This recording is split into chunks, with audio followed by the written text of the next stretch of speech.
Merong tanong si Mami. Ma'am, ilang oras po ba ang normal na interval na pag-ihi ng toddler? 2 years old na po ang toddler ko ay napansin ko inaabot ng 6 hours bago siya umihi. Grabe, 'di ba? Sobrang haba. Normal pa ba 'yon? Sige, pag-usapan natin 'yan.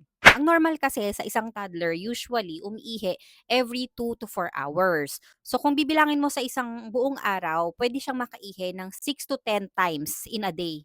Yun yung normal. So sa kaso mo, every 6 hours umiihi yung toddler mo. So masasabi nating meron siyang at least 3 to 4 times sa loob ng isang araw. So medyo mababa siya or borderline mababa siya sa normal na pag-ihi. Puwede pa rin 'yun, kasi marami pa rin tayong dapat i-consider. Tulad ngayon mainit yung panahon, madalas tayong pagpawisan, puwedeng yung ibang water natin sa katawan lumalabas sa pawis. Okey pa rin kung every 6 hours umihi ang iyong 2 years old na toddler, basta marami siyang uminom na tubig. Basta active siya, hindi siya matamlay.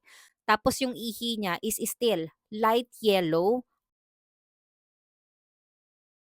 Okey naman siya, hindi naman siya nagsusuka, nagtatae, or nilalagnat, okey pa rin 'yun, so yung 6 hours. So ano yung dapat mo i-observe, 8 hours na siyang hindi umiihi, matamlay siya, nilagnat, nagsuka, nagtae, very concentrated ng ihi niya, dark yellow, tapos may amoy, mabaho, masyadong matapang yung amoy na ihi, and may signs na siya ng dehydration like tuyo na yung labi niya, umiiyak siya pero walang luha, yun yung mga dapat mong i-consider na kailangan mo siyang ipa-check up sa doktor, baka dehydrated na siya. Pero kaya pa yan mami, basta since mainit nga ang panahon, kailangan mas painumin mo pa siya ng mas painumin. Yun yung nakikita kong solution. Siyempre, the more water or the more intake of fluid, the more output. Yun na lang yung gagawin mo mami. So, alagaan mo talaga siya ng tubig. Sa ngayon, hindi pa siya ka-worry-worry. Basta i-observe mo na lang si toddler and more water talaga. So yun mami, I hope naintindihan mo yung explanation ko and sana helpful yung mga tips na ibinigay ko.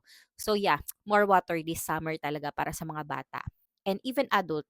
So yun lang, thank you for watching.